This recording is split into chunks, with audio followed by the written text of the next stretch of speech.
when Pandit Nehru was asked about this very important island called Katchatheevu, which falls in the Pak Strait, which was part of the then Madras presidency, belonging to Raja of Ramnad, Pandit Nehru says, I attach no importance at all to this little island, and I would have no hesitation in giving up our claim to it. This was Pandit Nehru's position on a very important island. And सुनना पड़ेगा गौरव भाई, सुनना पड़ेगा, आपके पीछे आपके historical पाप को आप सुनना पड़ेगा. Sir, the DMK, which today is lecturing us, on secularism and the constitutional morality, this party also joined hands.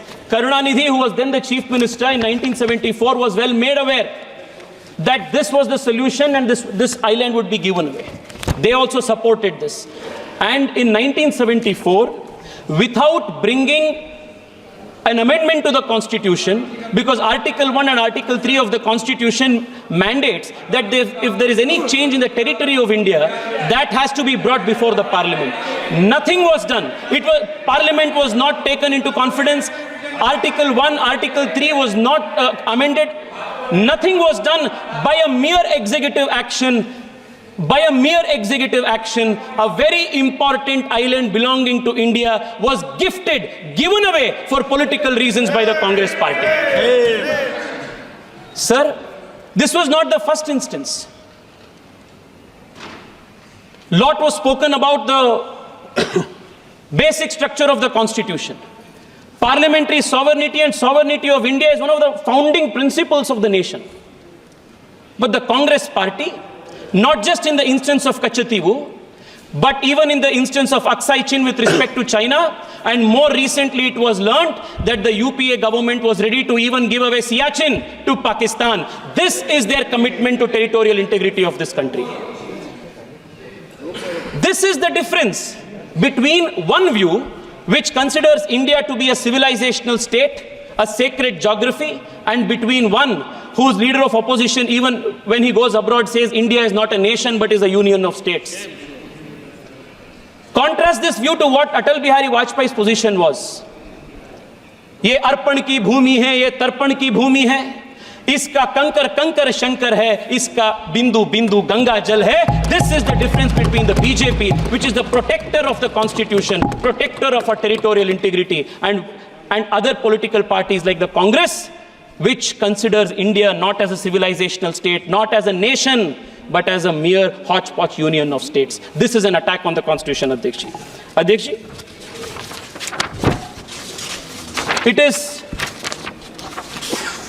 it is this difference in the philosophy of approaching the nation and the constitution that resulted in the Congress party and its successive dynastic prime ministers attacking not just the constitution but the very soul of this country.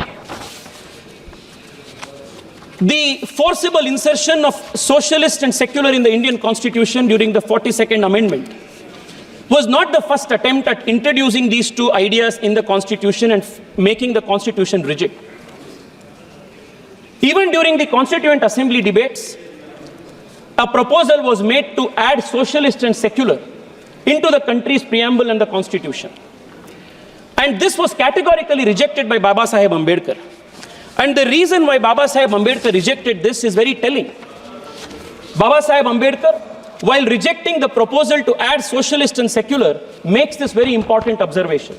He says the constitution is merely a mechanism for the purpose of regulating the work of the various organs of the state.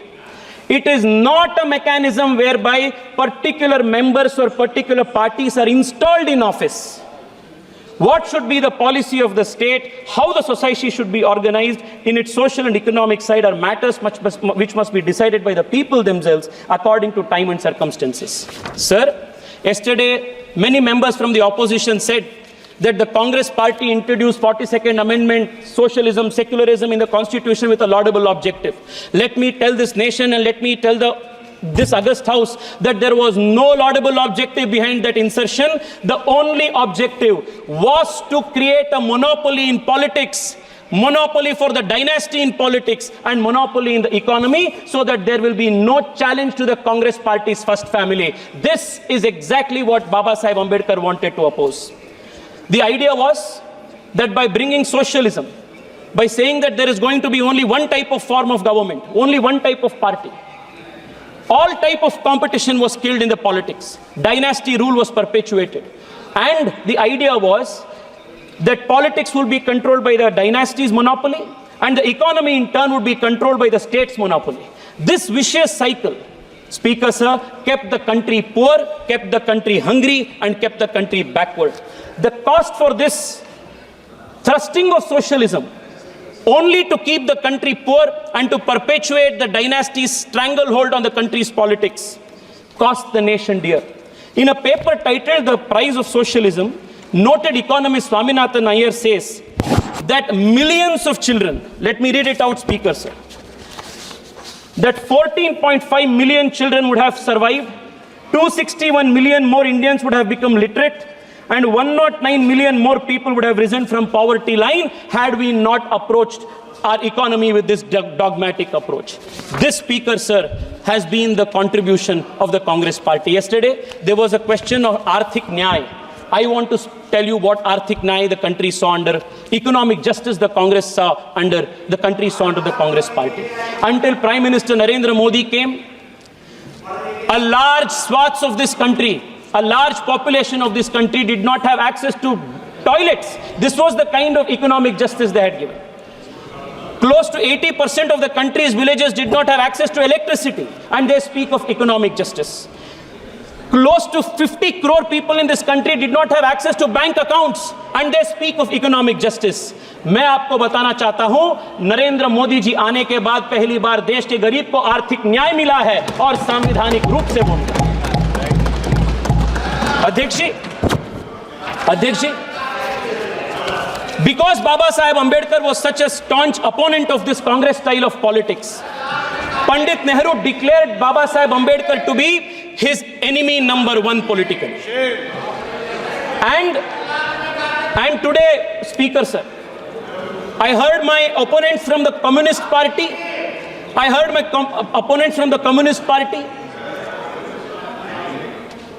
state that the RSS was against the Ambedkar and Ambedkar's constitution. There cannot be anything farther from truth than that assertion.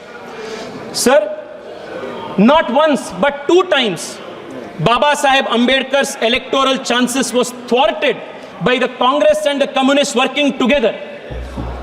And Savitri Ambedkar, in her book, Reminiscences of My Life with Ambedkar, notes that S.A. Dange, upon the instructions of Pandit Nehru, worked overtime to defeat Ambedkar in both the by-elections. Make it brief. Speaker Sir, I want to remind the nation that when Congress and the Communists were trying to defeat Ambedkar, when the Communist leader S.A. Dange gave the slogan, "Let your vote go waste, but do not make Ambedkar win," it was an RSS Pracharak Dattopant Thengdi who was working to make Ambedkar win in the election as his election agent. These historical truths have to be brought up. Speaker Sir, for a very long time, a big hypocritical drama has been conducted in this country, where those who are the attackers of the Constitution have posed themselves as the champion of the Constitution. And this hypocrisy must be exposed, Speaker Sir. For a very long time, this hypocrisy has continued. But those who have perpetrated innumerous attacks on the Constitution, destroy the very soul of the Constitution, these people today are posing as the champions, as the protectors of the Constitution. Speaker Sir, the very first attack. Speaker Sir, in a few minutes I will conclude, but this hypocrisy must be exposed. Speaker Sir, the DMK gave us big lectures here on secularism. Their leaders speak of eradicating Sanatana Dharma, and we should listen to these speeches of secularism from them. The leaders from the DMK, Speaker Sir, are speaking about constitutional morality. On 26 November 1957, their fountainhead of inspiration, Periyar, burnt the constitution and 200 of those followers were arrested. And from these people we have to learn lessons of constitutional history and morality. Speaker, sir, the very first attack on the constitution was made by Pandit Nehru when he curtailed the freedom of expression of people. Very first attack. And who was protecting the constitution? Then it was Shama Prasad Mukherjee.